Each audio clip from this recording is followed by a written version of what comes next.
Next நான் நீங்கள் முருகனை வச்சுக்கிறோம் தமிழ்நாடு எடுத்துக்கு போகிறோன்ற மாதிரிலாம் பேசினுக்கிறீங்க. முருகனை எடுத்துட்டோம், வேலை எடுத்துட்டோன்னு வேறு. முருகனும் எங்களாண்ட தாக்குறாங்க, வேலும் எங்களாண்ட தாக்குறாங்க அப்படின்ற மாதிரி பேசிக்கிறார் ஒருத்தர். யார் இவர்? திமுக அமைப்பு செயலாளர் RS பாரதி அவர்கள். அவர் இந்த மேடை பேசும்போதெல்லாம் தொண்டர்களுக்கு உத்வேகம் ஏற்படுத்தக்கூடிய பல கருத்துக்களை பேசுவார். அவர் பேசுகிற கருத்துக்கள் சில நேரத்தில் வந்துட்டு என்னப்பா இந்த கட்சி கூட்டத்தில் இப்படி இல்லாமல் பேசுவாங்க அப்படின்னு கேட்குற அளவுக்கு பலவான கருத்துலாம் இருக்கும். அந்த மாதிரி ஒரு கருத்தா அப்படின்னு சொல்லிட்டு ஒரு பேசுகிற ஒரு பேச்சை கேட்டோம். அந்த பேச்சில் அவர் என்ன பேசியிருக்காருன்னா, ஒன்றும் இல்லை, வேலும் முருகனும் எங்கள் பக்கம் இருக்குன்னு நயினார் நாகேந்திரன் அவர்கள் பேசுகிறாரு பாஜகவில். ஆனால் உண்மையிலேயே வேலும் முருகனும் எங்கள் டீமில் தான் இருக்காங்க, அப்போ முருகனும் எங்கள் பக்கம் தான் அப்படின்ற மாதிரி ஒன்று பேசியிருக்காரு. அதுபோக இன்னொரு சவாலை வேறு விட்டுருக்காரு பாஜகவுக்கு. அது என்ன தெரியுமில்ல, நீங்கள் என்ன பெரிய மாநாடு நடத்துறிய? என்ன மாநாடு அது? பெரிய மாநாடு?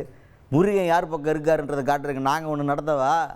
திருச்செந்தூர் முருகனுக்கு சேகர் பாபு அவர்கள் ஒரு சம்பவம் பண்ணுறதுக்கு ரெடி ஆகிட்டு இருக்காரு. அங்கே தெரியும் முருகன் யார் பக்கம் இருக்காருன்னு உண்மையிலேயே அப்படின்ற மாதிரி பேசியிருக்காரு.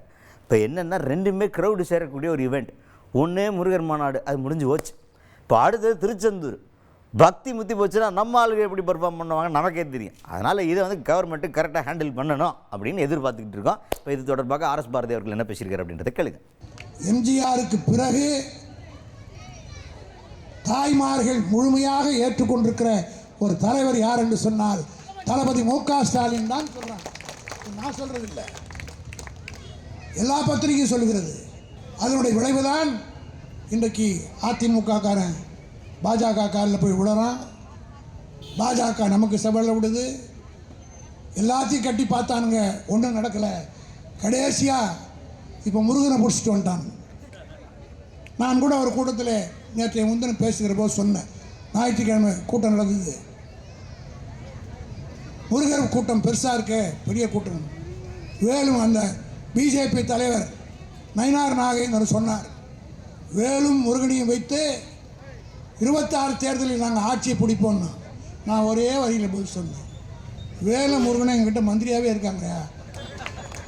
வேலு எங்கிட்ட மந்திரியாக இருக்கார், துரைமுருகன் மந்திரியாக இருக்கார், இந்த கட்சிக்கு பொய்ச்சாளரே முருகன் தான், அப்புறம் நாங்கள் ஏன் முருகனை வச்சு கண்டாடணும் அப்படின்னு இப்போ சொல்கிறாங்க முருகர் பக்தர்களாம் அப்படின்னு. இந்த கூட்டத்தில் நான் சொல்லிவிட்டு போகிறேன், நீங்கள் மதுரையில் நடத்துனீங்கல்ல, இப்போ எங்கள் சேகர் பாபு 7ஆம் தேதிக்கு திருச்செந்தூரில் கும்பாபிஷேகம் நடத்த போகிறார். திருச்செந்தூர் முருகன் எங்கள் பக்கம்தான் இருக்கிறார் என்பதை அன்னைக்கு நாங்கள் காட்டுறோமா? நீ என்னடா மாநாட்டின